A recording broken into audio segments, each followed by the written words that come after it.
Well, more on that breaking news through the morning. The other developing story this morning, the former Minister of Public Enterprises, Malusi Gigaba, expected to be charged this morning in a long-standing corruption case. EFF leader Julius Malema first filed a criminal complaint back in 2017, citing proof of corruption at Transnet involving the procurement of trains. It was a deal worth over 3.2 billion rand. Gigaba is now the co-chair of Parliament's Joint Standing Committee on Defence. He's expected to hand himself over to police this morning, and then he's due to appear in court. At least 4 other former Transnet executives, including Brian Molefe, Anoj Singh and Thamsanqa Gama, now already facing at least 18 charges related to the matter.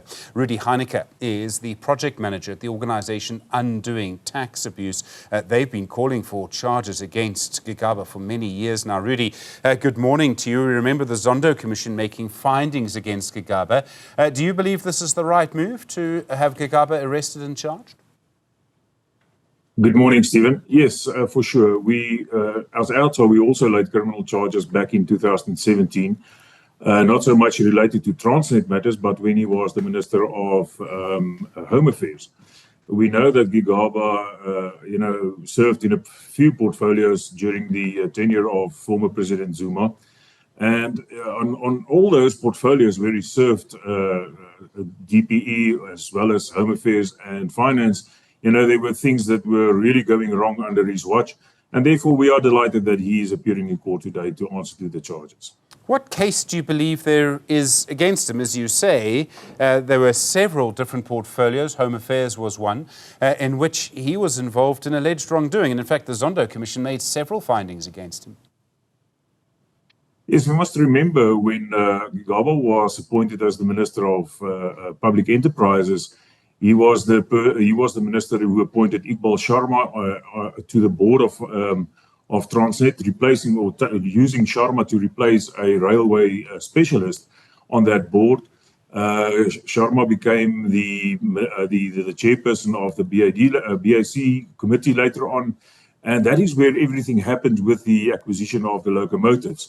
We also understand, and if I remember correctly, Gigaba was also a co-signature on one of those deals in the 1064 locomotive acquisition as a witness on the contract that was signed by Brian Molefe.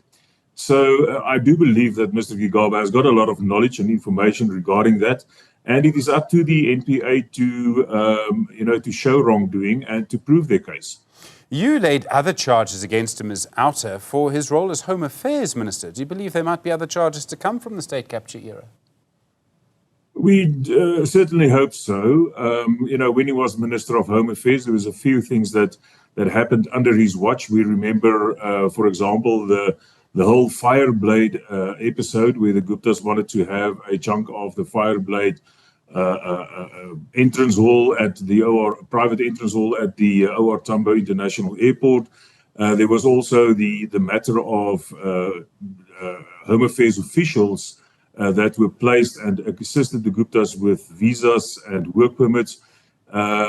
People that has been placed under disciplinary hearings, but it was uplifted by the minister. So there are a few things that at Home Affairs that Mr. Gigaba should also answer to. This has all taken, Rudie, a long time to come. I mean, it was several years ago now that the Zondo Commission made its findings, these first charges laid in 2017.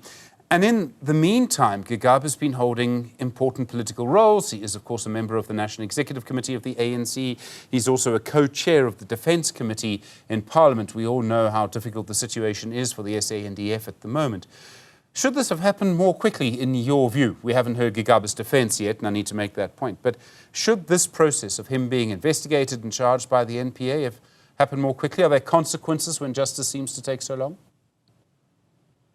Stephen, it's an interesting question.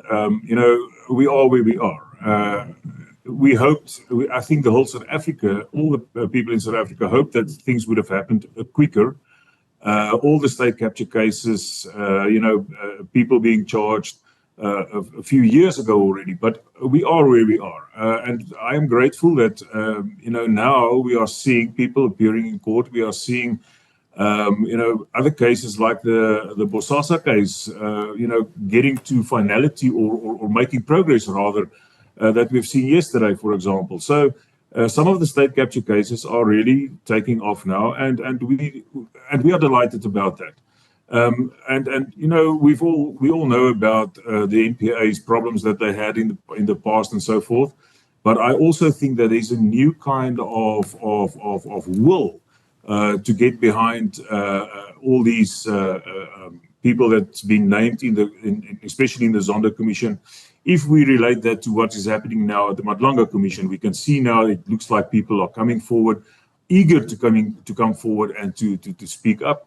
So we hope that this all bear fruit in the future. Rudie Heyneke, thank you very much indeed, General Manager at the organisation Undoing Tax Abuse. Just to remind you, Gigaba himself releasing a statement this morning, or rather his private office releasing that statement, saying that my conscience is clear regarding my conduct in office. He goes on to say, my actions have always been guided by policy, process and the values of accountability and service. We have teams for you both where we believe that there will be developments around Gigaba this morning, and we do expect that there will be a court process.